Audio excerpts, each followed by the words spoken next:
कल हमने class 11th का फर्स्ट चैप्टर देखा था जो हमारा कंप्लीट हो चुका है, जिसका नाम हमारे पास था सेट्स। आज हम इसका जो है चैप्टर नंबर 2 देख रहे हैं, जिसका नाम हमारे पास है रिलेशंस एंड फंक्शंस। ठीक है, रिलेशंस एंड फंक्शंस है। सबसे पहले ये बताइए, आपने रिलेशन का नाम कहाँ पे सुना हुआ है? डेली लाइफ में कहाँ सुना हुआ है रिलेशन का नाम? रिलेशन ब्रदर सिस्टर का होता है, मदर फादर का रिलेशन होता है, मदर डॉटर का रिलेशन, या फिर एक टीचर स्टूडेंट का रिलेशन, ये हम सुन चुके हैं। अब मैथ में किस टाइप के रिलेशन आते हैं? जैसे m number is less than the n number, या फिर हम बोल सकते हैं जैसे 2 इज लेस देन दी 3। तो ये हमारे पास क्या है? एक रिलेशन है। तो इस टाइप के ही रिलेशन हम मैथ में पढ़े। अभी अभी हम पिछले चैप्टर में पढ़ के आए हैं a is a subset of b। ये भी एक टाइप का आपके पास रिलेशन है कि l जो है वो किसके पैरेलल है? m के पैरेलल है। तो ये सब जो है हमारे पास रिलेशन है किसके अंदर? हम मैथ के अंदर ये इस टाइप के रिलेशन पढ़ते हैं। रिलेशन एंड फंक्शन शुरू करने से पहले हम कुछ इंपॉर्टेंट टर्म है या फिर डेफिनेशन वगैरह आप कुछ भी मान सकते हो। सबसे पहले हमारे पास आती है Cartesian products of the set. ठीक है, अब ये सेट्स क्या होते हैं ये हम अच्छे से पढ़ के आ चुके हैं। सेट की रिप्रेजेंटेशन किस टाइप से होती है ये भी हम अच्छे से पढ़ के आ चुके हैं। तो अब हम इसके अंदर देखते हैं कि कार्टेशियन प्रोडक्ट आपके पास किस हिसाब से होता है। चलो, इसका नाम रेड ले लो, इसका नाम ब्लू ले लो।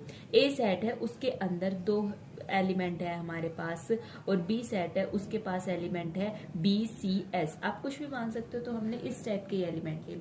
अभी हमें क्या निकालना है? इनका कार्टेशियन प्रोडक्ट निकालना है। 2 सेट है, इन दोनों का क्या निकालना है? Cartesian product. तो सबसे पहले हम कार्टेशियन प्रोडक्ट की डेफिनेशन देख लेते हैं। सबसे पहले इनको ए क्रॉस बी से डिनोट करते हैं। अब ए क्रॉस बी के अंदर किस टाइप के एलिमेंट आते हैं? स्मॉल ए और बी आते हैं। अब ये small A and small B हमारे पास क्या है? जो ये फर्स्ट एलिमेंट है वो फर्स्ट सेट से बिलोंग करता है, और जो ये सेकंड एलिमेंट है वो हमारा किससे बिलोंग करता है? सेकंड सेट से बिलोंग करता है। नहीं समझ आया? चलो देख लेते हैं। अब देखो, ए क्रॉस बी, ये जो फर्स्ट एलिमेंट है वो फर्स्ट सेट से बिलोंग करता है। फर्स्ट सेट के पास या तो फिर रेड है या तो फिर क्या है? ब्लू है। तो सबसे पहले जैसे हमने ले लिया रेड, रेड के साथ हमने सबसे पहले लिया बी, फिर हमने रेड के साथ ले लिया सी, फिर रेड के साथ हमारे पास हो गया एस। सेम इसी टाइप से ब्लू के साथ बी, ब्लू के साथ सी, ब्लू के साथ क्या हो जाएगा? एस हो जाएगा। तो ये हमारा क्या होता है? Cartesian product. किन्हीं भी 2 सेट का क्या होता है? Cartesian product. ठीक है, जैसे हमें ए क्रॉस बी निकालना है तो सबसे पहले इसका हमने फर्स्ट एलिमेंट लिया, बी के सभी एलिमेंट के साथ एक एक बार हमने लिया। ठीक है, फिर हमने ब्लू लिया, फिर ब्लू को हमने एक बार बी सी एस तीनों के साथ लिया। सेम इसी टाइप से यदि मेरे को बी क्रॉस ए फाइंड करना होता तो अब मैं सबसे पहले बी लूंगी। बी को मैंने लिया रेड के साथ, बी को मैंने लिया ब्लू के साथ। तो पहले बी के एलिमेंट आएंगे। ठीक है, फिर उसके बाद हमारा किसके एलिमेंट आएंगे? ए के एलिमेंट आएंगे। तो सेम इसी टाइप से सी को एक बार मैंने लिया रेड के साथ, सी को एक बार मैंने किसके साथ ले लिया? ब्लू के साथ। ठीक है, सेम इसी टाइप से अब मैं किसको लूंगी? एस को मैंने लिया रेड के साथ, फिर मैंने लिया एस को किसके साथ? ब्लू के साथ। तो क्या आप बताइए, ए क्रॉस बी क्या आपका बी क्रॉस ए के इक्वल होता है या नहीं होता? तो क्या आपको ये और ये एग्जैक्ट सेम दिख रहे हैं? तो ये हमारा एग्जैक्ट सेम नहीं है, ऑर्डर इनका मैटर करता है। तो ये दोनों हमारे पास नॉट इक्वल है। ठीक है, अभी एक टर्म आती है कि number of element. A set के अंदर कितने नंबर ऑफ एलिमेंट आपके पास है? अब देखिए, ए सेट है, कितने नंबर ऑफ एलिमेंट है? इसके पास 2 नंबर ऑफ एलिमेंट है। बी सेट के पास कितने नंबर ऑफ एलिमेंट है? तो इसकी रिप्रेजेंटेशन इस टाइप से होगी, वो कितना हो जाएगा?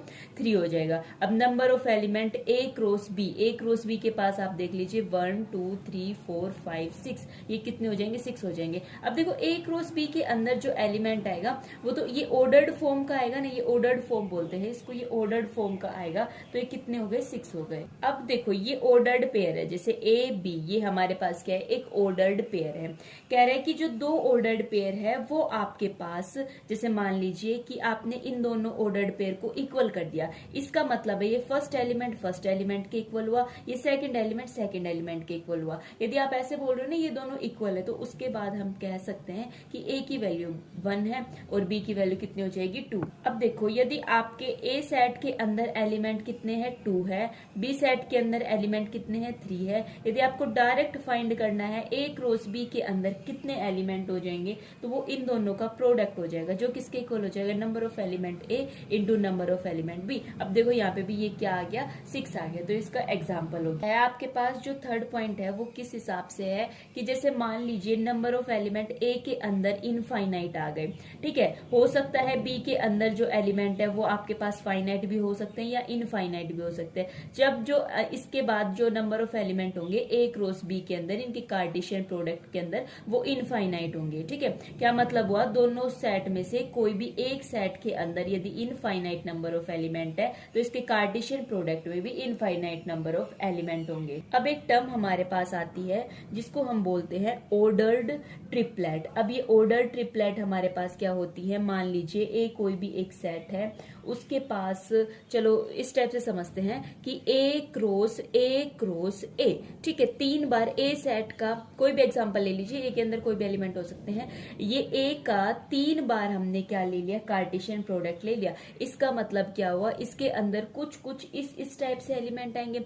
लेकिन अब देखो, ये वाला भी ए से बिलोंग कर रहा है, ये वाला भी ए से बिलोंग कर रहा है, ये वाला भी ए से बिलोंग कर रहा है, तो क्या मैं लिख सकती हूँ ए बी और सी ये तीनों किस सेट से बिलोंग कर रहे हैं, ए सेट से बिलोंग कर रहे हैं। तो जो यहाँ पे ये ऑर्डर्ड है ना, इसी को ही हम क्या कह रहे हैं, ऑर्डर्ड ट्रिपलेट कह रहे हैं, ठीक है। कोई भी एक सिंगल सेट पे यदि उसका 3 बार कार्टेशियन प्रोडक्ट हो रहा है तो ये जो नंबर ऑफ एलिमेंट है वो ऑर्डर्ड ट्रिपलेट है। अब आपके पास एग्जाम्पल किस टाइप से आ सकते हैं, एग्जाम्पल ऐसे आएगा, ए क्रॉस बी का इंटरसेक्शन फाइंड करना है ए क्रॉस सी के साथ। तो देखो, इंटरसेक्शन का मतलब क्या होता है आपको पता है, ये कार्टेशियन प्रोडक्ट का मतलब क्या होता है आपको पता है, तो ये आप इजिली फाइंड कर सकते हो। फिर भी हम इसका एक जो है एग्जाम्पल लेके चल लेते हैं। मान लिया ए के पास 1 2 एलिमेंट है, बी के पास 2 और ए एलिमेंट है, और जो सी सेट है उसके पास 1 एंड सी एलिमेंट है, स्मॉल सी, ये कैपिटल सी हो गया। अब देखा, सबसे पहले मैंने क्या फाइंड किया, ए क्रॉस बी कैसे फाइंड करते हैं, पहला एलिमेंट पहले सेट से जो हमारे पास 1 हो जाएगा,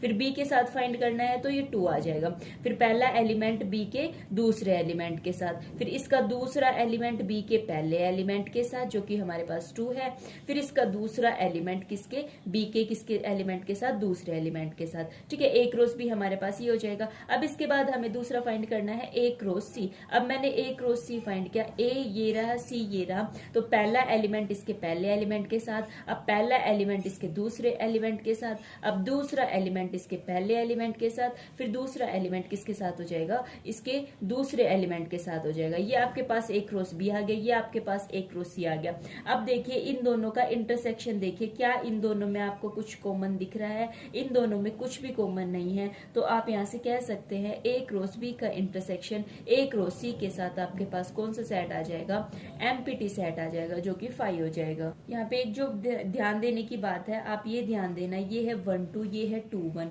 तो इनका जो ऑर्डर है वो मैटर करता है। इसका मतलब हुआ 1 2 जो है वो किसके इक्वल नहीं है, 2 1 के इक्वल नहीं होता, इस वजह से मैंने इसको क्या बोल दिया है, 5 बोल दिया है। अब हम एक इम्पोर्टेंट टर्म समझते हैं। अब देखते हैं हम ये रिलेशंस मैथ के अंदर क्या होता है। रिलेशन समझने के से पहले हम सबसे पहले एक एग्जाम्पल लेके चलते हैं। इस एग्जाम्पल में हम कुछ इस टाइप का फिगर बनाएंगे, ये भी मैं बताऊंगी कि ये क्या है। मान लेते हैं ये C1 है कैंडी 1, C2 है कैंडी 2, C3 है कैंडी 3। ये आपके पास है राम, ये आपके पास है श्याम, ये आपके पास है मोहन, और कोई भी एक नाम और ले लीजिए, ये आपने ले लिया अली।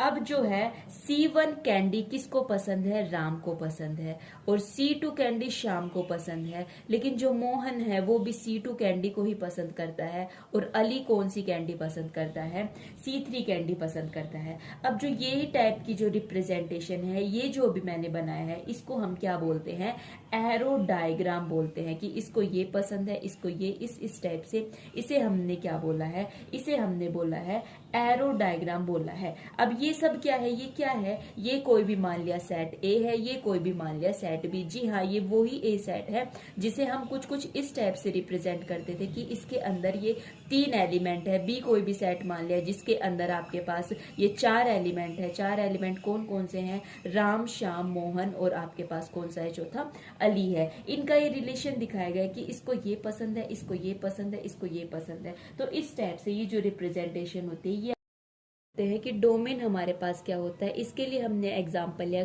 कोई भी एक सेट ले लिया, ए बी सेट ले लिया, ठीक है। ए सेट के पास हमारे पास A B C D element है, बी सेट के पास 1 2 3 4 5 6 एलिमेंट है। ए का रिलेशन 1 के साथ, बी का रिलेशन 2 और 3 के साथ, सी का रिलेशन 4 के साथ एंड डी का रिलेशन किसके साथ हो गया, 5 के साथ हो गया। तो ए के जितने भी नंबर ऑफ एलिमेंट है वो सब आपके डोमेन कहलाते हैं, ए बी सी डी, ठीक है। इसके बाद अब नेक्स्ट हम आती है जिसे हम बोलते हैं रेंज एंड कोडोमेन। रेंज और कोडोमेन में क्या डिफरेंस है या क्या रिलेशन हम कह सकते हैं। अब देखिए, रेंज वो एलिमेंट होंगे जो बी सेट के होंगे, जो मतलब इन्हें इमेज बोलते हैं। अब ये जो बी सेट के 1 2 3 4 5 ये सारे आपकी रेंज होंगी, जिनका कुछ ना कुछ इन सेट के अपनी प्री इमेज के साथ कुछ ना कुछ क्या होगा, रिलेशन होगा। लेकिन जो कोडोमेन है वो होते हैं बी के सारे एलिमेंट, इमेज वाले सारे एलिमेंट 1 2 3 4 5 6। तो क्या मैं यहाँ से ऐसे बोल सकती हूँ कि रेंज जो है वो इसका प्रॉपर सबसेट हो जाएगी, किसका, कोडोमेन का, क्योंकि इसके सारे एलिमेंट इसके अंदर है और ये इक्वल नहीं है, इसलिए मैंने इसको क्या बोल दिया, प्रॉपर सबसेट बोल दिया। अब हम देखते हैं कि जो टोटल नंबर ऑफ रिलेशंस होते हैं वो कितने होंगे कोई भी दो सेट, जैसे ए और बी सेट में टोटल नंबर ऑफ रिलेशन हमारे पास कितने हो जाएंगे। नंबर ऑफ एलिमेंट ए के अंदर एक्स हो गए, नंबर ऑफ एलिमेंट बी के अंदर हमारे पास वाई हो गए। अभी अभी हमने देखा था कि number of element A cross B के अंदर कितने होते हैं, एक्स इंटू वाई होते हैं। तो टोटल नंबर ऑफ रिलेशन हमारे पास क्या हो जाएगा, 2 raised to the power number of element in the A cross B. इस वीडियो में इतना रखते हैं, नेक्स्ट वीडियो में हम फंक्शंस के बारे में जानेंगे।